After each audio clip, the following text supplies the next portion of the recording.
Thank you, Madam Chair. I have a number of issues I'd like to touch on today, so I'm going to try to not make a long statement. I hope all of you will answer with a short response as well.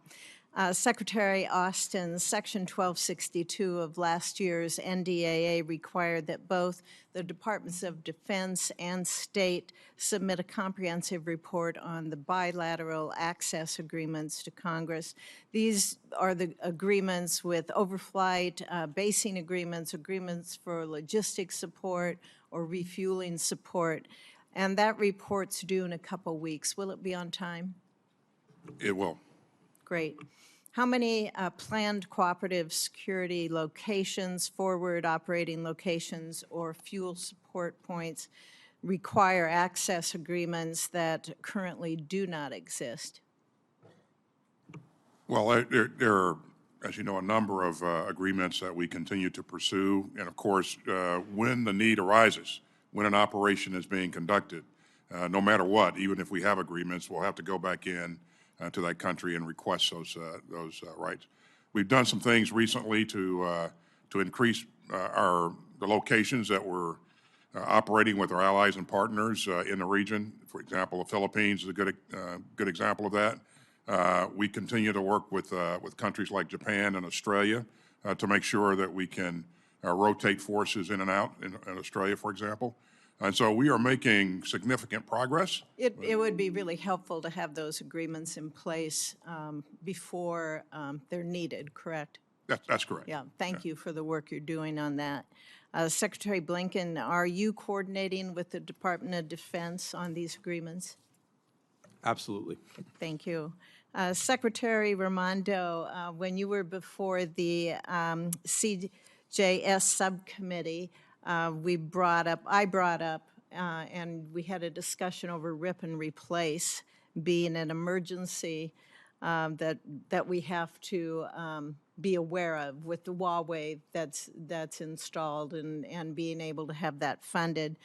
Do you believe that Congress needs to consider all the legislative options on the table right now in order to address this emergency?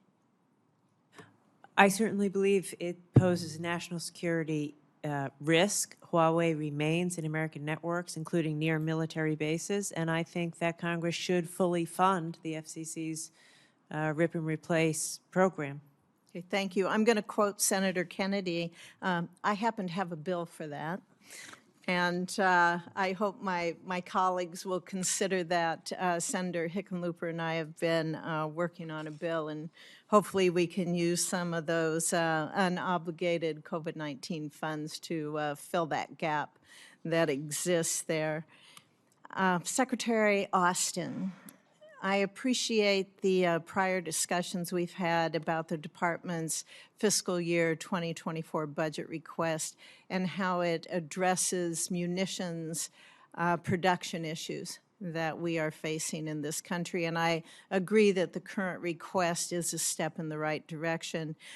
But I also think there's more that we can do, and I think there's more that we have to do. From your perspective, would it be useful to be able to add additional munitions multi-year procurement authority and help us to remove some of the low value, I'd say, contracting requirements that are out there when we're setting up these future contracts? It very much would, Senator. And let me thank you for what Congress is doing, has done, and I hope will do in terms of granting us authorities for multi-procurement actions there. That's been very, very helpful. And as you know, we're asking for some $30 billion to invest in munitions, which is just about the limit of what industry can produce in this next year. You know, I've been very concerned about our munitions requirements that we have for ourselves, the security of our nation, but we also obviously have contracts and supply to other nations as well. Secretary Blinken, you testified recently that the long pole in the tent in providing equipment to Taiwan to defend itself is the production capacity. Do we have the same issue with foreign military sales to other nations as well besides Taiwan? We do. I think, let me put it this way. In my capacity as Secretary of State, I have signed out more cases for Taiwan than any of my predecessors. So, and we're looking at ways to make our department even more efficient. And I know that our colleagues at DOD are doing the same thing. But if you actually look at the calendar, the schedule of these things, where we have a challenge is on the production end. And there are a whole variety of reasons, as you know, for that. That's actually changing. It's changing as a result of intense engagement with industry.